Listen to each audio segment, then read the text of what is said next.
चलो तो आगे बढ़ते हैं। आज जो हमारा टॉपिक है वो टॉपिक हमारा है tension member.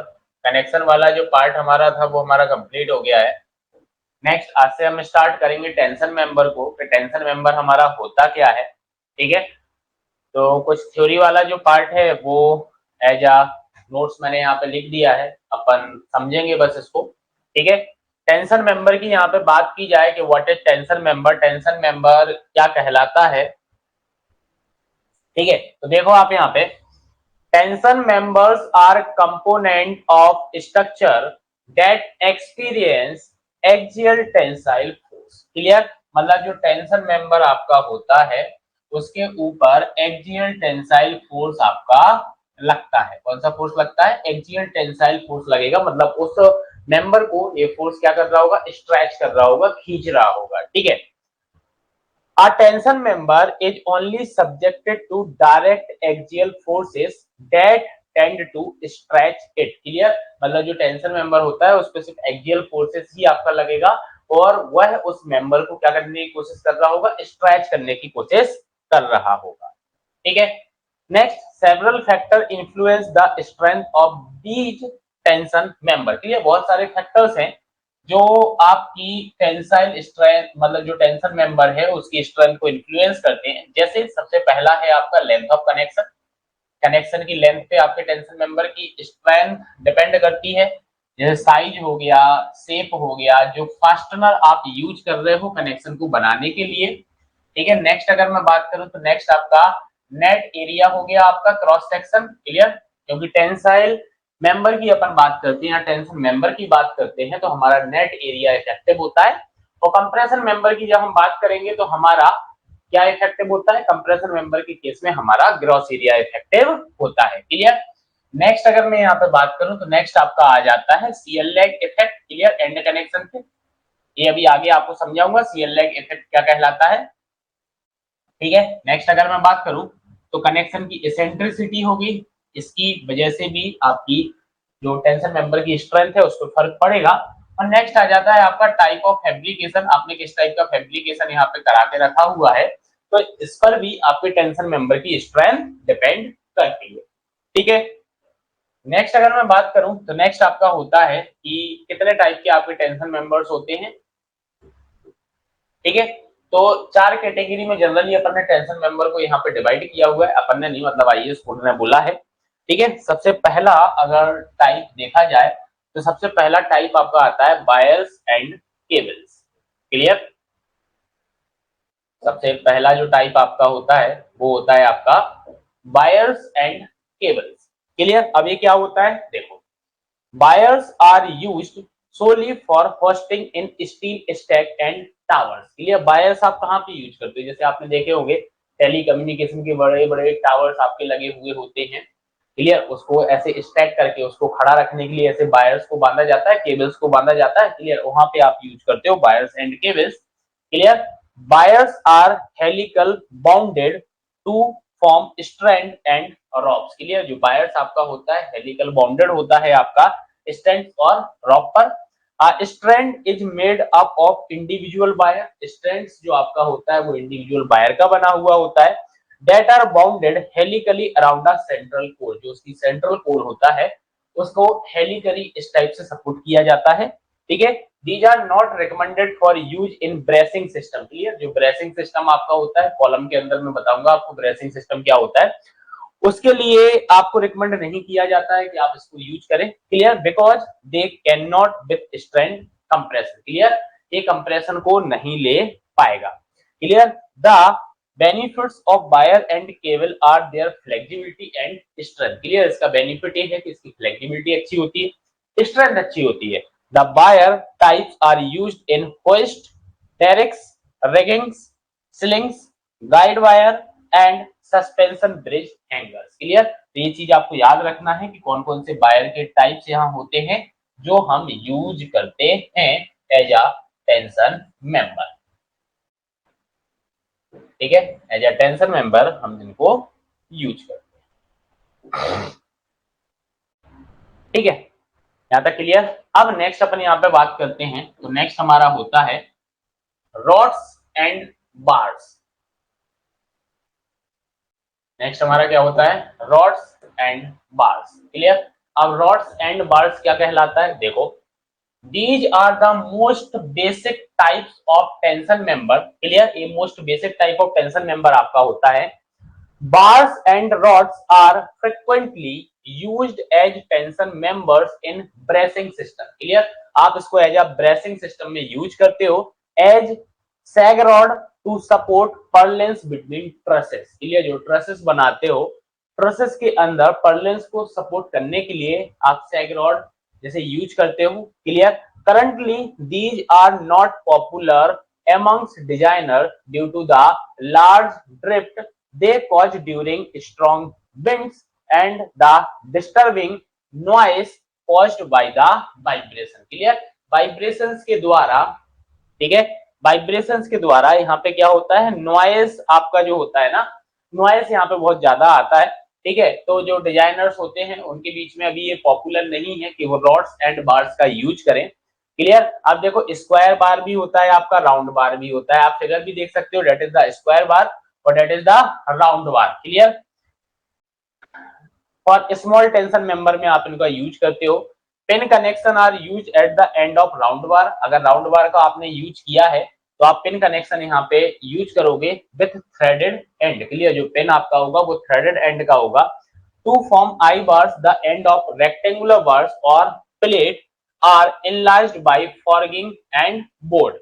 The I bar are used in conjunction with pin connection। Clear? क्या बोला इन्होंने, आई बार का आप यूज कर रहे हो कहां पे, इन conjunction with pin connection. The rod and bars have the disadvantage of insufficient stiffness which cause noticeable sag under self weight. Clear, मतलब सेल्फ वेट अगर आएगा तो इसके अंदर आपको क्या देखने को मिलेगा, सैग देखने को मिलेगा, इस टाइप से झूल जाएगा आपका, ऐसा कर्व के टाइप में क्या हो जाएगा, झूल जाएगा। क्लियर, तो ये नोटिसेबल है, इस वजह से आप ये मतलब इसका एक डिसएडवांटेज हो गया, आप इसको यूज नहीं करोगे। ठीक है। नेक्स्ट अगर मैं बात करूं तो single structural shape and plates. Clear, आप सिंगल स्ट्रक्चरल शेप या फिर प्लेट्स का यूज कर रहे हो एज अ टेंशन मेंबर में। क्लियर, और मेनली आप स्टील स्ट्रक्चर्स में यही यूज करते हो। जैसे आप देख रहे हो यहाँ पे, ये आपका एंगल सेक्शन बना हुआ है, ये आपका आई सेक्शन बना हुआ है, ये आपका सी सेक्शन बना हुआ है। ठीक है, तो देखो as tension member the single structural shape shown in the figures namely angle section and T section are used. Clear, T section भी आप यूज करते हो, एंगल सेक्शन आप यूज करते हो। Angle section are much more rigid than wire rod and bars. Clear, angle section जो आपका होता है वो ज्यादा रिजिड होता है।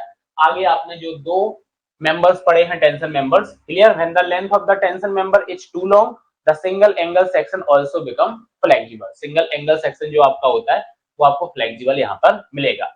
इन a riveted connection single angle section have the disadvantage of eccentricity in both plane. Clear, riveted connection के अंदर एसेंट्रिसिटी की एक बहुत बड़ी समस्या आपको यहाँ पे देखने को मिलेगी। और एसेंट्रिसिटी में मैंने आपको बताया था जो आपके टेंशन मेंबर की स्ट्रेंथ को कम करेगा।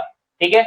Channel section only one axis is eccentric. Channel section में एक एक्सेस आपकी इसेंट्रिक आ जाएगी, दूसरी एक एक्सेस तो आपकी सिमेट्रिक आएगी। क्लियर, तो फिर नेक्स्ट देखो यहाँ पे single channel section have high rigidity in the wave direction. Wave direction में आपको ज्यादा रिजिडिटी मिलेगी और लो रिजिडिटी आपको मिलेगी कहाँ पे, इस फ्लेंज सेक्शन में। क्लियर, ये तो आपको पता ही होगा कि ये आपका क्या कहलाता है,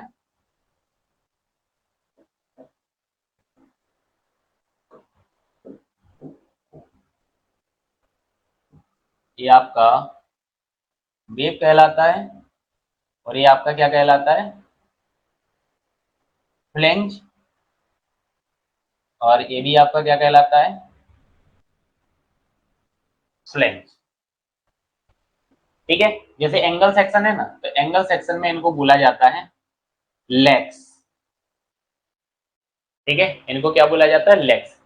ठीक है, तो देखो नेक्स्ट है आपका I section are occasionally used as tension member. Occasionally, occasionally मतलब कभी कभार। I section are more rigid and single I section are less expensive than built up section. Clear, built up section के comparison में जो single I section आपको पड़ता है वो आपको ज्यादा क्या पड़ेगा, हाँ, लेस एक्सपेंसिव पड़ेगा। ठीक है, चलो नेक्स्ट आ जाते हैं। नेक्स्ट हमारा बिल्टअप सेक्शन होता है। तो जो सिंगल सेक्शन अभी आपने पढ़े ना, उन्हीं को जोड़ के आपने क्या कर लिया, उन्हीं को जोड़ के आपने क्या कर लिया, उन्हीं को जोड़ के आपने बना दिया है built up section.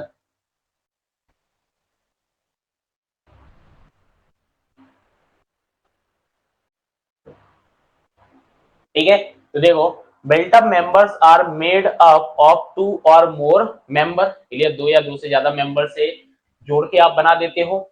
Built up section are used when a single rolled steel section can not provide the required area.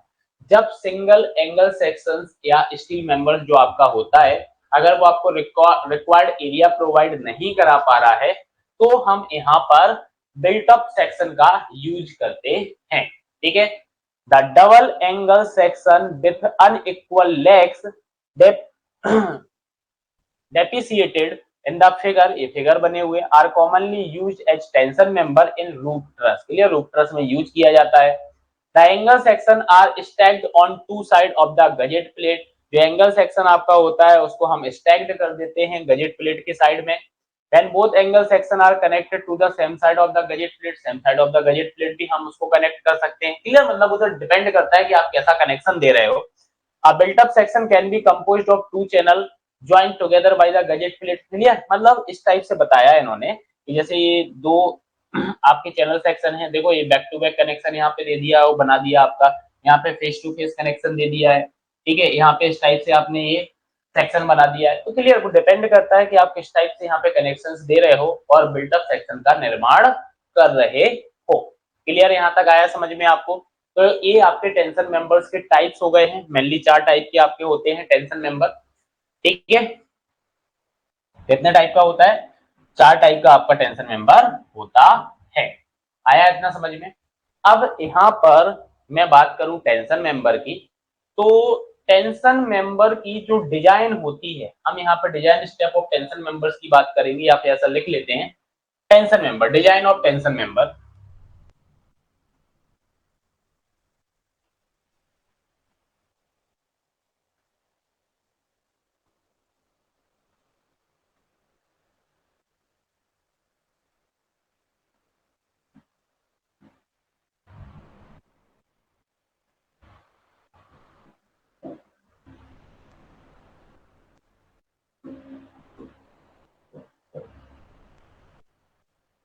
ठीक है, तो देखो यहाँ पे टेंशन मेंबर की जो आपकी डिजाइन होती है, वो डिजाइन आपकी स्ट्रेट फॉरवर्ड होती है। टेंशन मेंबर की डिजाइन आपकी क्या होती है?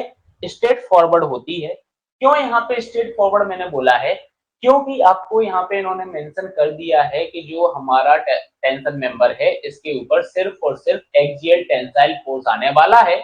तो एक्सियल टेंसाइल फोर्स आने वाला है, तो एक्सियल टेंसाइल स्ट्रेसेस जो आपकी हैं परमिसिबल, वो आपकी फिक्स हो चुकी है। अगर वो फिक्स हो गई हैं, तो टेंशन मेंबर की जो डिजाइन है वो स्ट्रेट फॉरवर्ड हो जाएगी। क्यों? क्योंकि आपको यहाँ पे स्ट्रेसेस की कैलकुलेशन नहीं करनी है। ठीक है, तो पहला पॉइंट में यहाँ पे क्या बोल दूंगा, the design of tension member, the the design of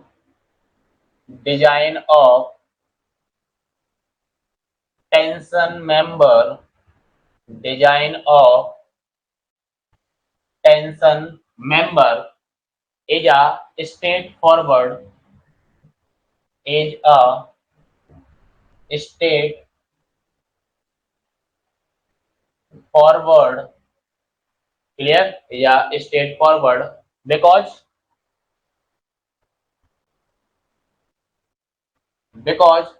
क्या बोला मैंने कि permissible stresses, because permissible stresses, जो आपकी permissible stresses हैं, clear, are fixed in, are fixed in, fixed in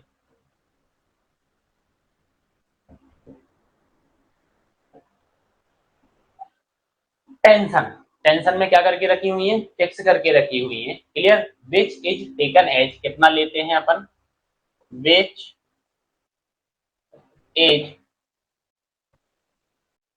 taken as 0.6 into F Y. ये चीज आपको याद रखना है कि ये जो आपकी स्ट्रेसेस होती हैं ये आपको कितनी लेना है 0.6 F Y. Clear. Permissible stresses in axial tension आपका क्या आ जाएगा, एक्सियल टेंशन आपका आ जाएगा फिक्स इन टेंशन। टेंशन यहाँ पे लिखा है, यहाँ ब्रैकेट में मैं लिख दे रहा हूँ और फिर आगे लिख देता हूँ, एक्सियल टेंशन यहाँ पे आएगा। ठीक है, क्या आएगा, एक्सियल टेंशन। ठीक है, एक्सियल टेंशन में क्या होती है आपकी, फिक्स होती है। ठीक है। अच्छा, जो टेंशन मेंबर आपका होता है इसके अंदर अगर मैं फेल्यूर की बात करूं तो फेल्यूर के चांसेस जो यहाँ पे बनते हैं वो आपके रप्चर में बनेंगे। क्लियर। इसमें बनेंगे रप्चर में, रप्चर नेट सेक्शन रप्चर जो अपन ने पढ़ा था, टीयरिंग जिसको आप बोलते हो, टीयर हो जाता है, फट जाता है आपका मेंबर। ठीक है, तो आप बोल सकते हो यहाँ पे failure occurs due to rupture, failure occurs due to rupture। ठीक है, failure occurs due to rupture। Next, अब एक चीज बताओ यहाँ तक तो आ गया समझ में। टेंशन मेंबर जो आपका है इसकी लेंथ तो बहुत ज्यादा होती है, तो क्या टेंशन मेंबर के अंदर बकलिंग की प्रॉब्लम आ सकती है? क्या टेंशन मेंबर आपका बकल हो सकता है? बकल मतलब समझते हो ना, जैसे अगर मैं आपसे बोलूं कि ये मेंबर आपका है, बकलिंग का मतलब कैसा हो जाना, इस टाइप से आपका हो जाना, दैट इज द बकलिंग। ठीक है, तो क्या टेंशन मेंबर आपका बकल हो सकता है? हाँ, क्या टेंशन मेंबर आपका बकल हो सकता है, बताएं जल्दी से।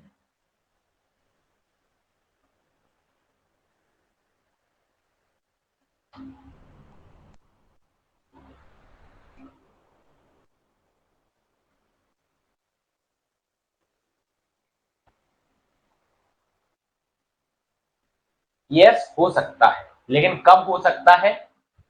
हाँ, हो सकता है, कब हो सकता है? देखो, इस ऐसे अगर मैं टेंशन मेंबर की बात करूं ना तो ऐसे बकलिंग की कोई भी प्रॉब्लम नहीं आती है। लेकिन जब हम ट्रांसपोर्टेशन की बात करें, क्लियर, इसकी बात करें, ट्रांसपोर्टेशन की बात करें, या फिर हम साइड पे मेंबर को प्लेस कर रहे होंगे, उस टाइम पर आपका क्या हो सकता है, बकलिंग की प्रॉब्लम आपको देखने को मिल सकती है। तो इसके लिए क्या किया इंडियन स्टैंडर्ड ने, इंडियन स्टैंडर्ड ने क्या किया, इंडियन स्टैंडर्ड ने स्लेंडरनेस रेशियो की वैल्यू को फिक्स कर दिया। ठीक है, तो देखते हैं आगे अपन क्या बोला मैंने, there is no problem of buckling, there is, there is no problem, no problem of, no problem of buckling. Clear, कहां पे, in tension member, in tension member, in tension member. Clear, तो नहीं है तो हम क्या करेंगे, हम डायरेक्ट ही परमिसिबल स्ट्रेस की वैल्यू को ले लेंगे। Hence we take, hence we take, हम डायरेक्ट ही क्या कर लेंगे, we take direct permissible stress, BTech direct permissible, permissible stress, हम डायरेक्ट ही परमिसिबल स्ट्रेस को ले लेंगे। क्लियर। लेकिन होता क्या है, मैंने आपको बताया है, बट समटाइम्स,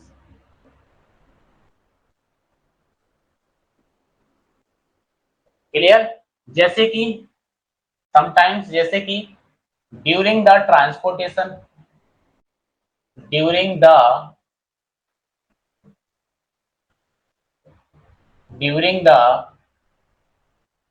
ट्रांसपोर्टेशन, ट्रांसपोर्टेशन के टाइम पर, ठीक है, और प्लेसिंग ऑफ मेंबर के टाइम पर, and placing of member, and placing of member, there is a chance of buckling, there is a chance of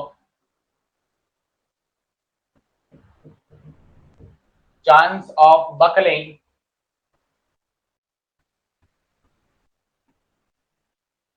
chance of buckling of member।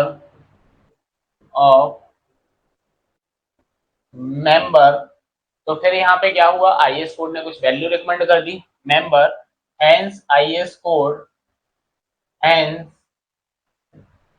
IS code recommended, IS code recommended maximum value of slenderness ratio, recommended maximum value of slenderness ratio। IS code यहाँ पे क्या करता है, maximum value of slenderness ratio की recommend कर देता है। ठीक है,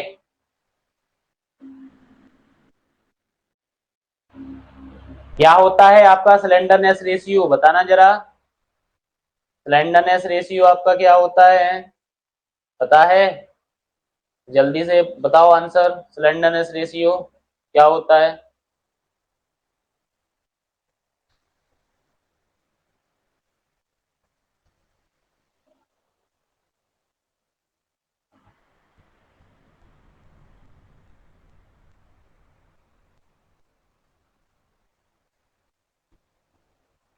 तो slenderness ratio of tension member की अपन यहाँ पे बात करते हैं फिर।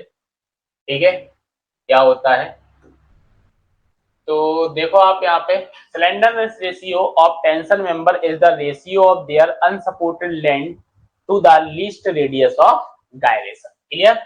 मतलब यहाँ पे अगर मैं लिखूं कि व्हाट इज स्लेंडरनेस रेशियो, तो मैं लिख सकता हूं क्या, देखो कि जो हमारा स्लेंडरनेस रेशियो होता है, स्लेंडरनेस रेशियो जो हमारा होता है, इसको लैम्डा से आप डिनोट करते हो, ये हमारा क्या हो जाएगा, ये हमारा हो जाएगा L effective upon R minimum. Minimum radius of gyration आपका होता है। ठीक है, तो ये आपका क्या होता है, स्लेंडरनेस रेशियो होता है। तो यही मैंने बताया है, आपका स्लेंडरनेस रेशियो आपका क्या होता है। ठीक है, स्लेंडरनेस रेशियो आपका क्या होता है, रेशियो होता है। ठीक है, तो according to IS code, IS code कौन सा आपका चलता है स्टील के अंदर, 800-2007। तो Indian standard 800-2007 specify the maximum effective slenderness ratio as the ratio of effective length of the member to the least radius of gyration. Clear? IS code ने ये बोला आपका, जो मैंने अभी यहाँ पे लिखा हुआ है। ठीक है, अकॉर्डिंग टू आईएस कोड मैंने डेफिनेशन लिखी है। The member to the least radius, ये हो गया। Since buckling is not involve in tension member, आपको पता है theoretically there is no limit on the slenderness ratio of the tensor member। Tension member के अंदर कोई भी लिमिट नहीं है स्लेंडरनेस रेशियो की। however to avoid buckling tension member when subjected to reversal of stresses। Clear? अगर buckling आएगी तो रिवर्सल ऑफ स्ट्रेसेस होगा। इस चीज को अपने को क्या करना है, अपने को क्या करना है, इस चीज को लिमिट करना है, फिक्स करना है। ठीक है, तो हमने मैक्सिमम स्लेंडरनेस रेशियो, जो आईएस कोड आपका 800 है, उसने मैक्सिमम स्लेंडरनेस रेशियो की वैल्यू को क्या कर दिया है, फिक्स कर दिया है। क्लियर? तो यहाँ पे देख सकते हो, सबसे पहले टेंशन मेंबर क्या है आपका, a tie member subjected to reversal of direct stresses due to the action of load other than wind load or earthquake load। इस केस में आपका जो मैक्सिमम स्लेंडरनेस रेशियो होगा वो कितना होगा, 180। मतलब आप यहाँ पे ये बोल सकते हो कि हमारा जो मैक्सिमम स्लेंडरनेस रेशियो होगा लेमडा, जो हमारा इस केस में लेमडा मैक्स होगा वो ग्रेटर देन नहीं होना चाहिए 180 से। वो क्या नहीं होना चाहिए हमारा, ग्रेटर देन नहीं होना चाहिए 180 से। क्लियर। अगला केस क्या है, a member normally acting as a tie member in a roof truss और bracing system subjected to reversal of stresses due to the action of wind load और अर्थक्वेक लोड, उस टाइम पे maximum जो आपकी value होगी वो 350 होगी। मतलब यहाँ पे आप बोल सकते हो जो लेमडा मैक्स आपका है वो आपका 350 से ज्यादा नहीं होना चाहिए। क्या नहीं होना चाहिए, 350 से ज्यादा नहीं होना चाहिए। ठीक है। नेक्स्ट अगर मैं बात करूं तो नेक्स्ट देखो, a member always under tension, clear, other than pre tensioned member. Pre tension member की यहाँ पे बात की जा रही है, तो उसके लिए इन्होंने कितना बोला भाई, लिमिट 400 है। तो आप बोल सकते हो लेमडा मैक्स जो आपका रहेगा ये आपका 400 से ज्यादा नहीं होना चाहिए। क्या नहीं होना चाहिए, 400 से ज्यादा नहीं होना चाहिए।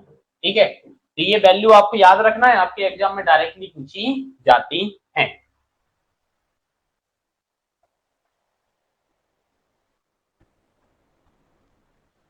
क्लियर है यहां तक।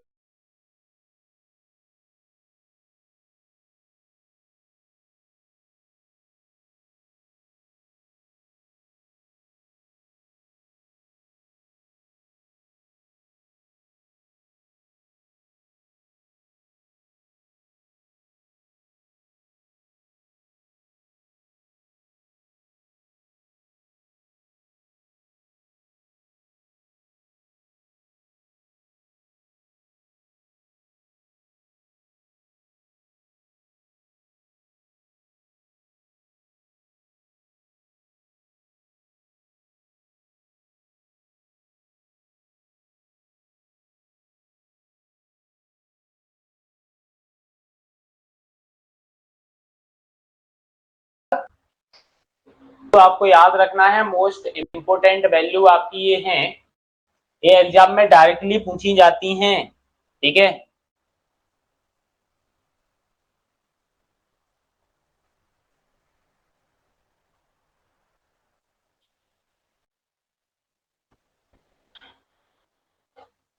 ठीक है। अब अपन डिजाइन ऑफ टेंशन मेंबर पढ़ रहे थे, तो अपन डिजाइन स्टेप देखते हैं अब अपन। ठीक है, लिख देते हैं यहाँ पे, डिजाइन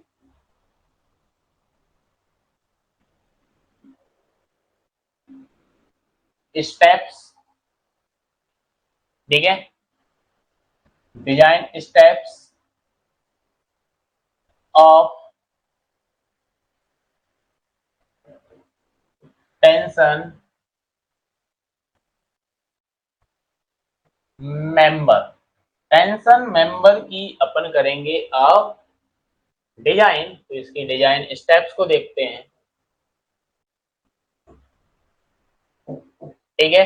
और ये जो डिजाइन स्टेप्स हम पढ़ेंगे, ये पढ़ेंगे हम कैसे, by W, by working stress method, by working stress method. ठीक है, वर्किंग स्ट्रेस मेथड के द्वारा अपन यहाँ पे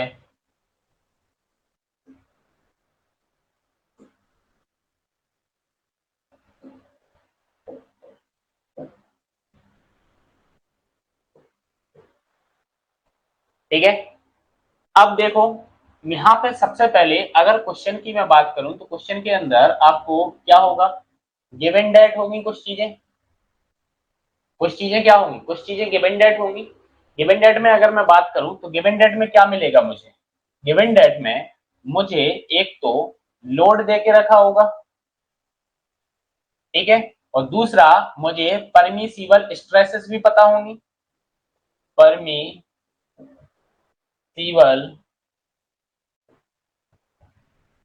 स्ट्रेसेस इन एक्सियल टेंशन, ये क्या होती है आपकी सिग्मा 80। ठीक है, ये दो चीजें मेरे पास क्या होंगी, ये दो चीजें मेरे पास गिवन डेट है। ठीक है, अब दो चीजें अगर मेरे पास गिवन डेट हैं तो सबसे पहले मैं क्या करूंगा, हाँ सबसे पहले मैं क्या करूंगा, स्टेप नंबर 1 हमारा क्या होगा, step number 1,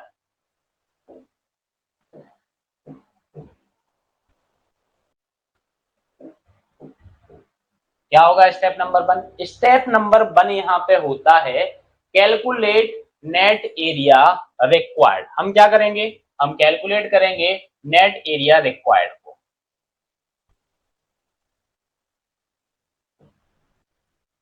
calculate net area required, calculate net area required, कितना नेट एरिया रिक्वायर्ड है वो अपने को कैलकुलेट करना है। अच्छा ये कैसे कैलकुलेट करोगे आप, तो देखो सिंपल सा, ए नेट रिक्वायर्ड आपको निकालना है, तो ए नेट रिक्वायर्ड आपका क्या हो जाएगा, जो आपको लोड दिया गया है, जो आपको लोड दिया गया है उसको डिवाइड कर देंगे हम सिग्मा 80 से।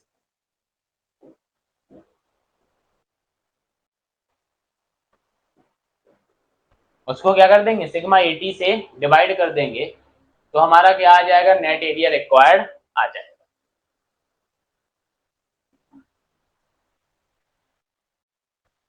ठीक है, अब स्टेप नंबर 2 आपकी क्या होगी,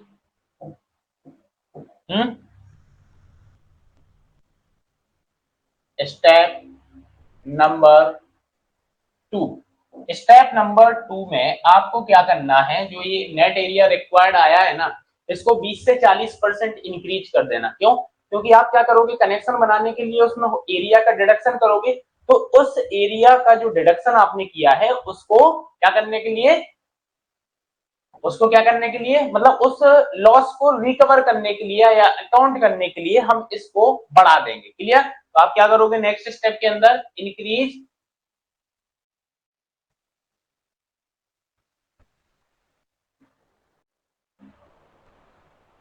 इंक्रीज ए नेट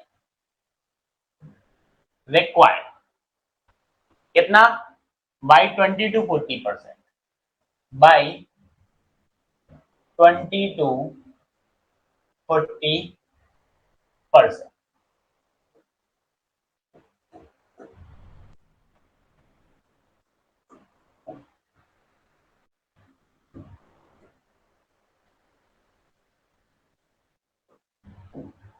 क्योंकि आपने to account for losses of area,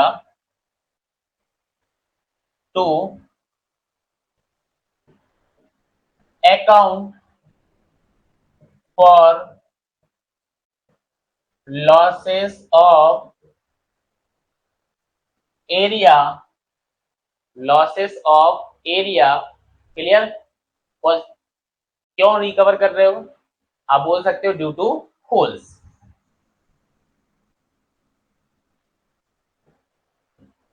जो होल्स आप बनाओगे उसके द्वारा जो आपका एरिया में लॉसेस होगा उसको रिकवर आप कर दोगे 20 to 40% एरिया को इंक्रीज करके। ठीक है, नेक्स्ट अगर मैं बात करूं तो step number 3,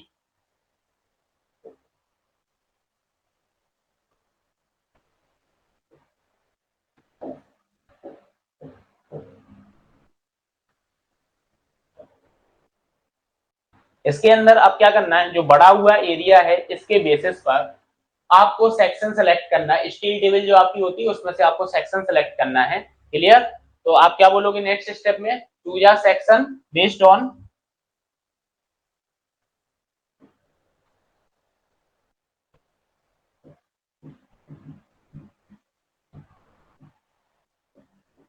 based on, choose a section based on increased area,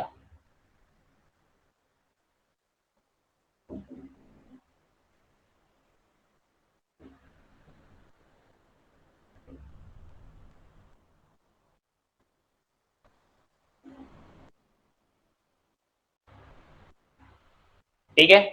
अब नेक्स्ट स्टेप नंबर 4 आपकी क्या होगी, तो देखो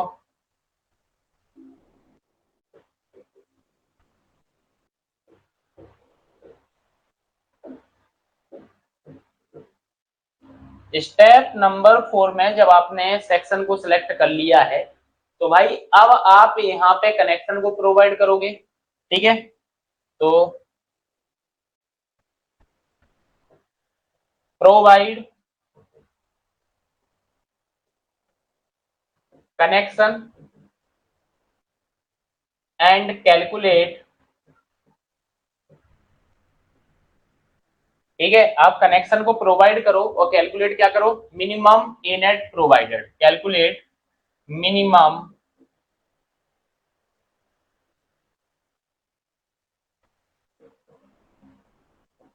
ए नेट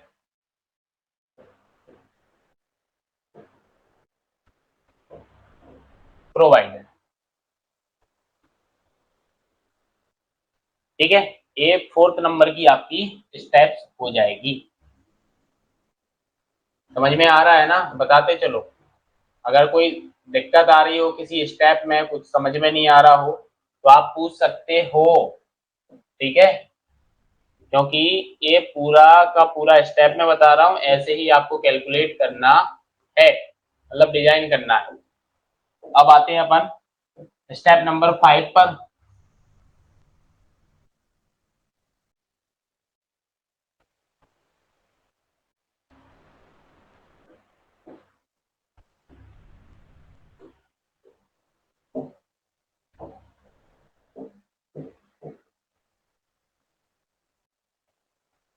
हम्म,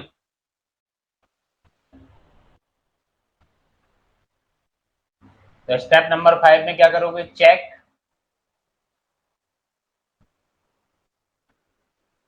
या फिर ऐसा लिखो यहाँ पे अप्लाइड, अप्लाई चेक। चेक आपको यहाँ पे अप्लाई करना है और चेक आपका क्या बोलता है, चेक आपका क्या बोलता है, चेक अपना बोलता है यहाँ पे कि भाई इफ ए नेट प्रोवाइडेड, अगर ज्यादा है ए नेट रिक्वायर्ड से,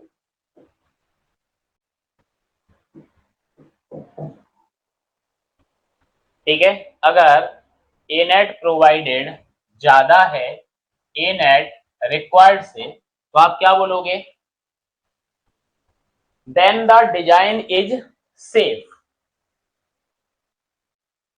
या फिर यहाँ पे लिख देता हूं मैं, हेंस डिजाइन सेफ। आपकी डिजाइन जो होगी वो आपकी क्या हो जाएगी, सेफ हो जाएगी, अगर ये चेक आपका लग गया है तो। ठीक है,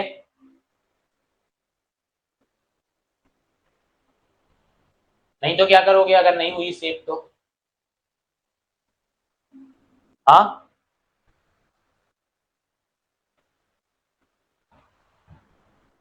दूसरी कंडीशन यहाँ पे क्या बन जाएगी आपकी, देखो ये तो पहली कंडीशन हो गई। दूसरी कंडीशन आपकी यहाँ पे बनेगी, इफ ए नेट प्रोवाइडेड, ये लेस देन हो जाता है ए नेट रिक्वायर्ड से,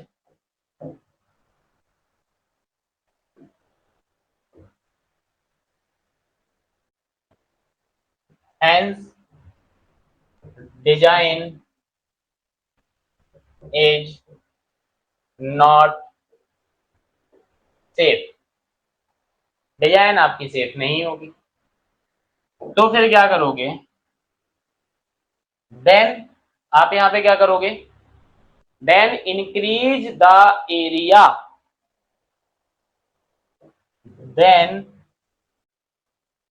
increase increase the area, increase the area by taken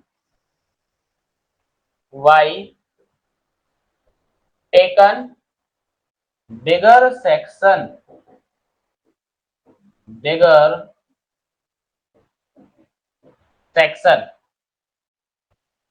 और change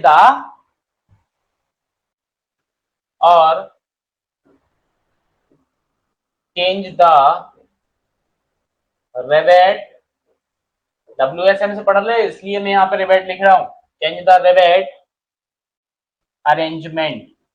ये जो डिजाइन स्टेप अपन ने पढ़ी है WSM से पढ़ी है, तो WSM से हम यहाँ पे रिबेट का ही अरेंजमेंट देंगे, ठीक है। तो ये चीज आपको यहाँ पे याद रखना है, अगर ये हमारा फेल हो जाता है, डिजाइन हमारी सेफ नहीं होती है, तो हमें फिर ये करना पड़ेगा, और नहीं तो यहाँ पे तो आपका ओके ऑलरेडी हो ही चुका है, ये तो आपका ओके हो ही गया है, that is the right, but that is the wrong, design आपकी यहाँ पे सेफ नहीं है, तो आपको क्या करना पड़ेगा, राइट करने के लिए ये करना पड़ेगा। एनी डाउट डिजाइन स्टेप्स में किसी भी प्रकार का?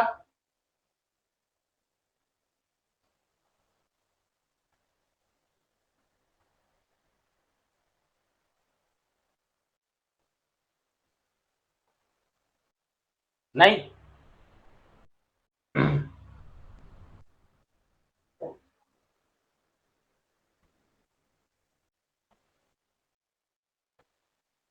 बताओ जल्दी से, कोई डाउट?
लास्ट स्टेप और लिख सकते हो, अभी आपने ध्यान दिया होगा, लास्ट स्टेप आप इसमें एक और लिख सकते हो। अभी आपने स्लेंडरनेस रेशियो पढ़ा था ना, अभी आपने ये स्टेप नंबर 5 हो गई ना, अपन 6 पे आते हैं, स्टेप नंबर 6 देखते हैं। Step number 6,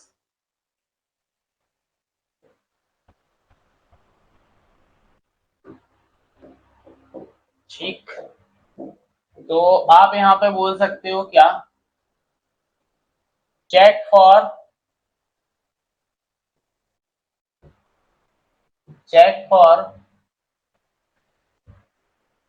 lambda max.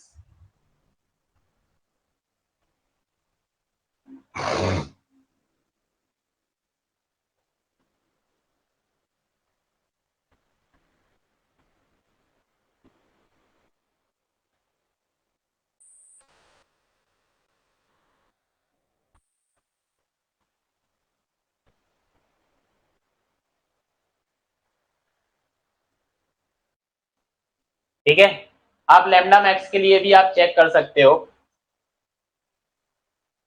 Lambda max की वैल्यू आप ऑलरेडी पढ़ चुके हो, ठीक है। तो आपका नेक्स्ट स्टेप जो रहेगा, step number 6, that is check for lambda max.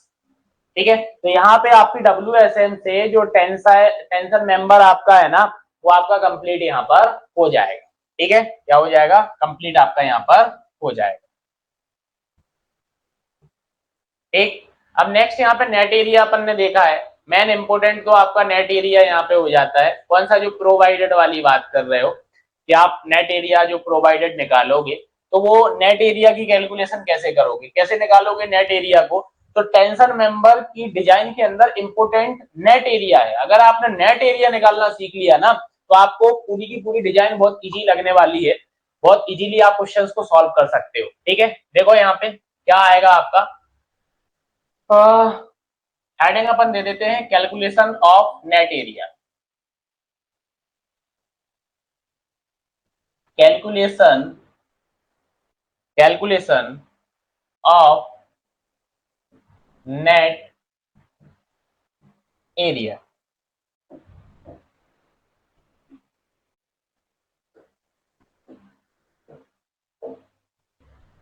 ठीक है, नेट एरिया की कैलकुलेशन अपन यहाँ पे देख रहे हैं।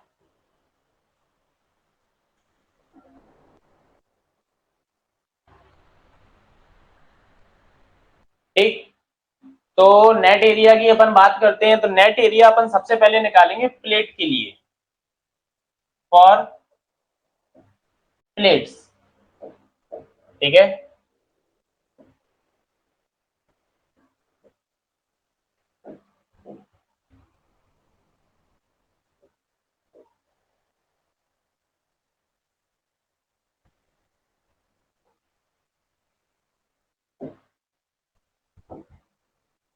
ठीक है, प्लेट के लिए निकालना है। आप देखो यहाँ पे, सपोज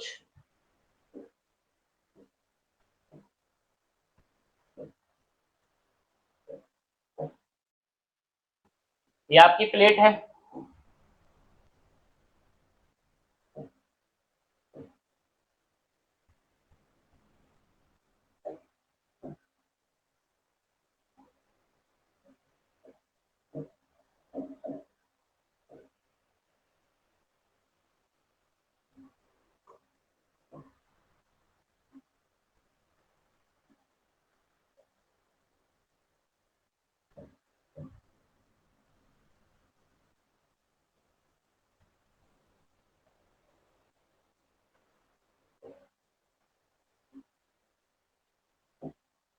ठीक है, ये आपकी प्लेट है। इसके अंदर जो आपने रिवेट का अरेंजमेंट देके रखा हुआ है वो अपन देख लेते हैं। ठीक है,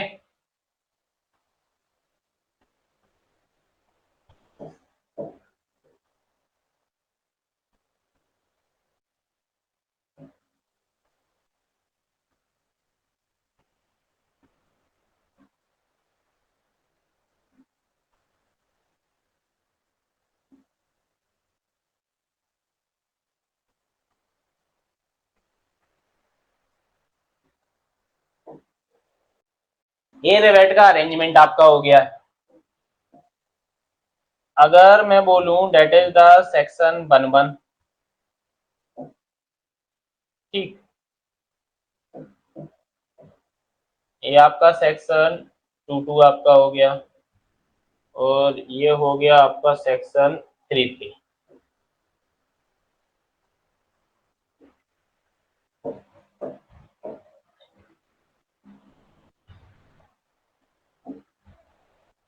ये हो गया आपका सेक्शन 1 1,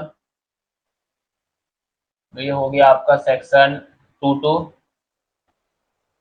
ये हो गया आपका सेक्शन 3 3।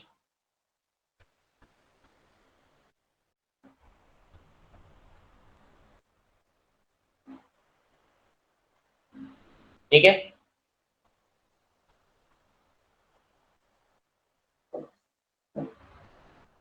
ये हो गई है आपकी बिट,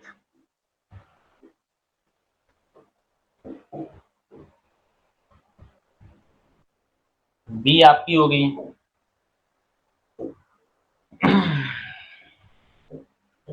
ठीक है, तो सेक्शन 1 पे आपका ए नेट क्या आ जाएगा? सबसे पहले तो एक बेसिक फॉर्मूला जो आपका ए नेट का होता है, ये वही है आपका जो आप पहले पढ़ चुके हो। क्या पढ़ा था आपने? B minus N into D dash into T. ये आपका बेसिक फॉर्मूला जो होता है नेट एरिया का, वो आपको याद रखना है।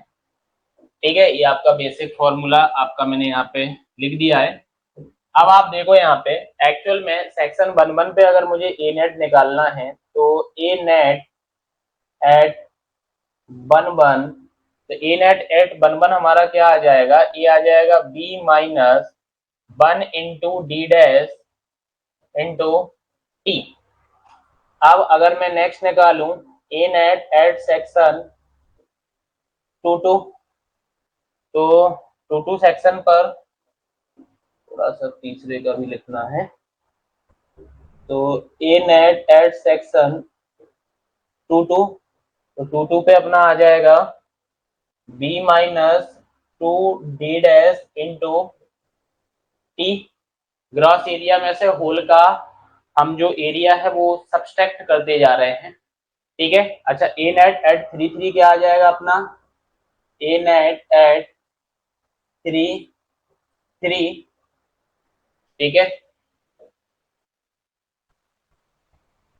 तो B minus 3 D dash into T. अब इसमें भी क्या, जो वैल्यू आपकी क्या होगी? जो वैल्यू आपकी सबसे कम होगी वो आपका क्या हो जाएगा? ए नेट मिनिमम हो जाएगा। जो वैल्यू आपकी सबसे कम होगी इन तीनों में से वो आपका ए नेट मिनिमम हो जाएगा। फॉर प्लेट ये अपन ने यहाँ पर देखा है। ठीक है,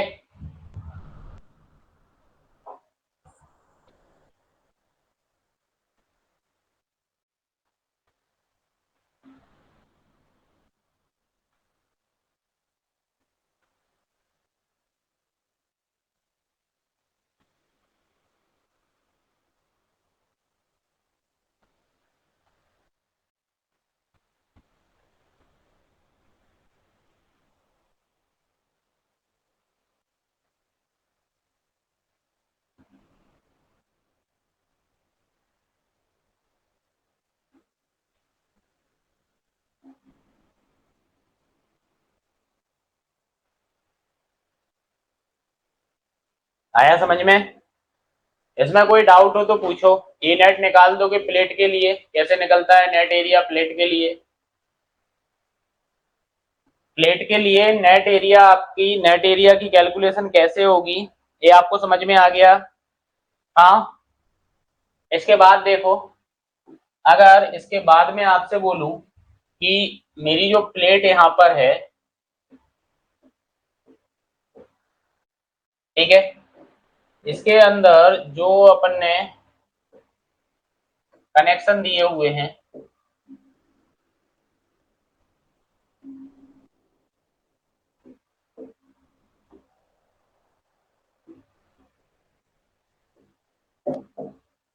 तो वो कनेक्शन अपन ने दे दिए यहाँ पे। जैसे मैंने बोला कि एक मैंने यहाँ पे दिया है, फिर मैंने दे दिया यहाँ पर, फिर दे दिया मैंने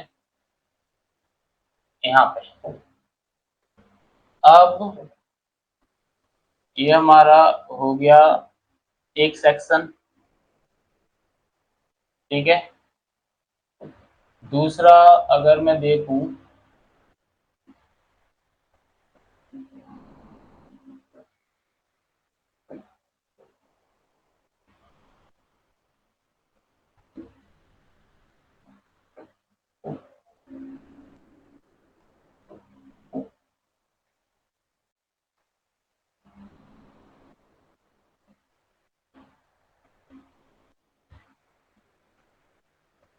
ठीक है, तो यहाँ पे आप देखोगे ये आपका सेक्शन 1 हो गया और ये हो गया आपका सेक्शन 2 ये आपका क्या हो गया? ये आपका हो गया सेक्शन 2।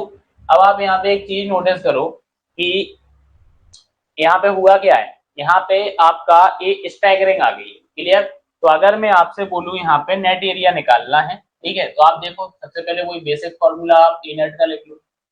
ए नेट का आपको बेसिक फॉर्मूला पता है कि भाई B minus N D dash into T आपका होता है,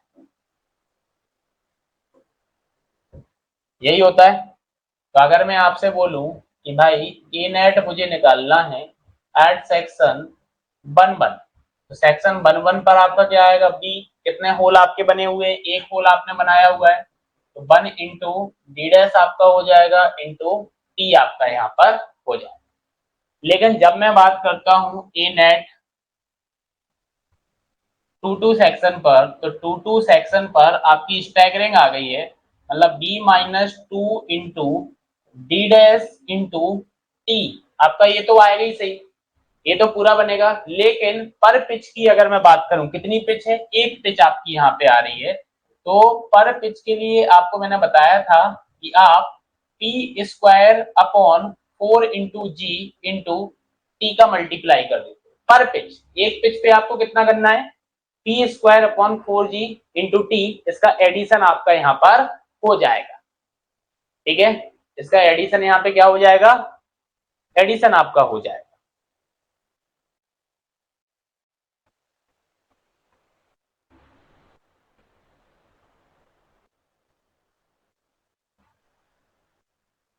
आया समझ में। अगर मान लो 3 पिच आपकी हो जाती है तो उस हिसाब से आपको करना है, 2 पिच हो जाती है तो उस हिसाब से आपको करना है। ठीक है,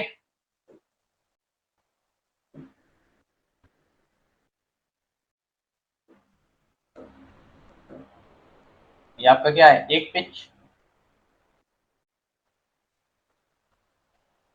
ठीक है, अब ये वाली पिच ऐसे में ले रहे हो, मतलब ये आपकी डायरेक्शन आ जाएगी। ठीक है, अब इसमें से जो भी मिनिमम वैल्यू आपकी, मतलब इन दोनों में मिनिमम वैल्यू आप देख लेना, वो आपका नेट एरिया हो जाएगा। कौन सी value, minimum value.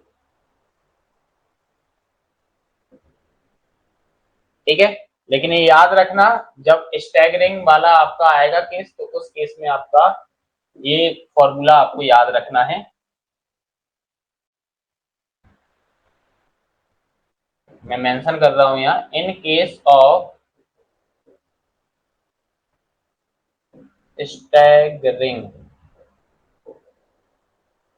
In case of staggering, clear. Staggering के केस में आपका नेट एरिया ये निकलेगा, क्लियर, और ये पर स्टैगरिंग आपका इतना एडिशन होगा। ठीक है,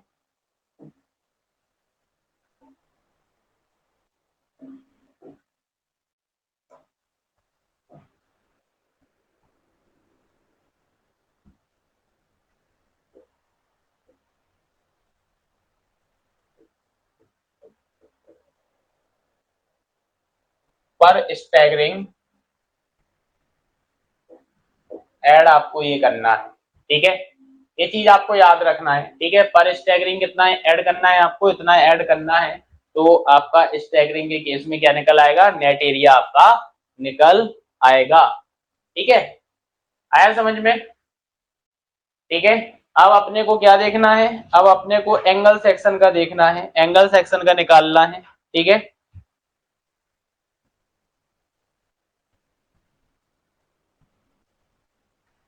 किसका निकालना है, एंगल सेक्शन का निकालना है। ठीक है,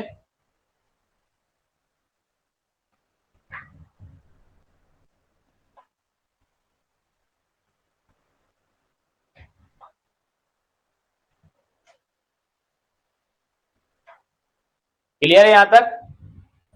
तो एंगल सेक्शन का अपन नेक्स्ट लेक्चर में निकालेंगे, कैसे नेट एरिया निकलता है। ठीक है, और उसके बाद इसका न्यूमेरिकल आएगा, WSM से खत्म हो जाएगा, देन अपने को LSM से पढ़ना है। ठीक है, तो मिलते हैं नेक्स्ट लेक्चर में, और अपन पढ़ेंगे क्या, नेट एरिया की कैलकुलेशन फॉर एंगल सेक्शन। तो मिलते हैं कल। ठीक है, थैंक यू, क्लास ओवर।